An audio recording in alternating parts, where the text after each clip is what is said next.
The chandeliers hung like frozen stars above the ballroom, spilling golden light across marble floors polished to a mirror's sheen. The air vibrated with laughter, the clinking of crystal glasses, the rustle of silk gowns, and the hum of power. Money floated in the air like perfume, subtle and intoxicating. Carried in the voices of men who closed deals with smiles, and women whose diamonds outshone the very lights above them, and moving quietly among them, almost invisible, was Julia. She carried a tray of champagne flutes, her black and white uniform neat but plain, her dark hair tied back tightly as if to erase herself from the world around her. Each step she took was measured, careful. She had perfected the art of being unnoticed, of gliding past without drawing a single eye. Yet beneath that quiet surface lived exhaustion carved into her bones, a weariness that sleep could not cure. She was only 22, but she had spent most of her life hiding behind her work, hiding from her dreams, hiding even from herself. She had lost her mother too soon, her father even sooner, and since then, survival had been her only ambition. Rent, bills, the never-ending grind of low-paying jobs at all left her hunched beneath an invisible weight. The other waiters whispered and joked between themselves. They dreamed of tips, of impressing the wealthy, of maybe catching the eye of someone important. Julia had no such dreams. For her, the night was simply endurance. Her armor was silence, and silence had always kept her safe. But armor has cracks. Hours into the gala, as the music swelled and the chandeliers glittered above, Julia felt her body falter. She bent to collect a tray, and suddenly her knees buckled. The world tilted, her vision blurred. The tray slipped from her hands, glasses crashing like a shattering starburst across the marble. Gasps followed. Some guests recoiled with disgust, others laughed with cruel amusement. To them, she was not a girl. She was a servant, replaceable, unimportant. Julia's body crumpled to the floor. Her chest rose and fell shallowly as her mind surrendered to darkness. When she awoke, the world had changed. No chandeliers, no laughter, no polished marble. Instead, she found herself lying on a bed of soft white sheets in a room painted with silence. Dawn light filtered through tall windows, washing everything in pale gold. The air smelled faintly of cedar wood. Beside her, a glass of water rested on a table carved from dark oak. Panic surged. This was not her apartment, the crumbling place with peeling wallpaper and the steady drip of a leaky faucet. This was luxury, quiet, and absolute. She sat up quickly, clutching the blanket to her chest. "You're awake," a voice said. Julia turned. Standing near the window was a man, tall and composed, dressed in a simple black shirt. His presence filled the room not with noise, but with a calm gravity. He was handsome, yes, but there was something beyond that, something carved by years of hardship, by battles invisible to the eye. I don't know why I'm here," Julia stammered. "I don't know how you collapsed," the man said gently. "At the gala, you were fevered, exhausted. I had you brought here. You've been asleep almost a day." Her eyes widened. "I should go. I shouldn't be here."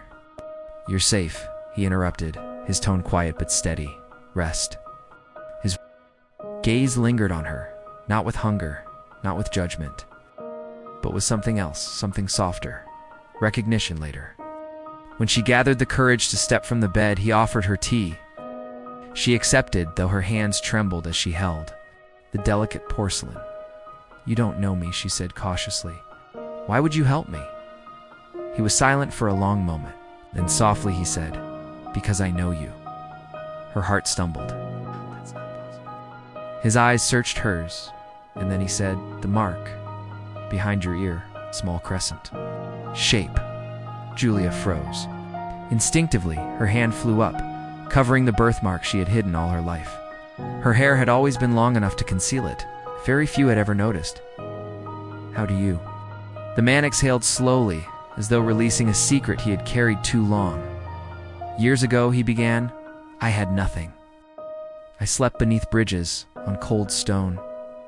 I was hungry, broken, invisible. And one day, a little girl came with her mother. Carrying a bag of bread, she gave me a piece. She had that same mark behind her ear. Julia's breath caught. Memories stirred. Fragile memories of her mother leading her by the hand. Of passing out food to strangers by the river. She remembered being shy, hiding behind her mother's skirt. But she also remembered offering her bread roll to a man who looked lost. "That was you?" she whispered. He nodded. "My name is Leo. I built a life since then." I clawed my way out of that darkness. But I never forgot the kindness of that little girl. It gave me something to hold on to when I had nothing else. Julia's throat tightened, tears pressing against her eyes. To her it had been nothing. Bread, a gesture. Forgotten almost as soon as it was made. To him, it had been salvation. Days that followed unfolded slowly, tenderly, like the turning of pages in a book long unread. Julia remained cautious, still ready to run, but Leo never forced her to stay. He gave her space, patience, and above all, respect. At breakfast, he would ask about her childhood books, the stories she had loved, but had stopped reading when survival took over. In the evenings, he would tell her about his climb out of poverty. Nights he slept on benches, the jobs that broke him, the betrayals that scarred him. But he told them not with bitterness, but with humility. "You learn," he said once, as they stood on the balcony, the city glittering below, that people are not measured by their wealth, but by whether they stop when they see someone falling. For the first time in years, Julia found herself speaking.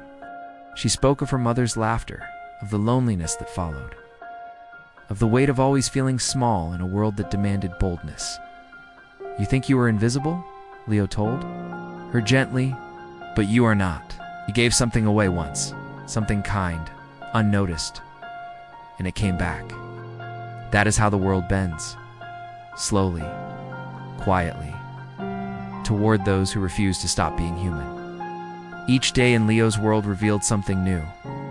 It wasn't the wealth that stunned her, it was the silence. He had carved out a life where stillness was not empty, but healing. One evening, he placed a sketchbook in her hands. "Draw," he said. "I can't," Julia whispered. "You can," he replied. "You've only convinced yourself you can't." Night, with hesitant strokes, she drew a candle. Its flame wavered, imperfect. She almost tore out the page, ashamed. But Leo took the sketchbook gently from her and said, "This is how light begins." Something shifted inside her. For the first time, she believed him. Weeks later, Julia returned to her own world. The city streets were the same, the noise and struggle unchanged. But she was different. She no longer walked with her head down. She no longer tried to erase herself. She carried her silence differently, not as armor, but as strength. Life did not become perfect. She still worked, still struggled. But now she had courage stitched into her every step, and when she looked in the mirror at the small, crescent birthmark she had once hated, she no longer saw something to hide. She saw a symbol, a thread connecting to lives, proof that kindness, even when unnoticed, never disappears. Because sometimes the gentlest thing you give away in passing becomes the very thing that saves you one day, in the quietest, most unexpected way.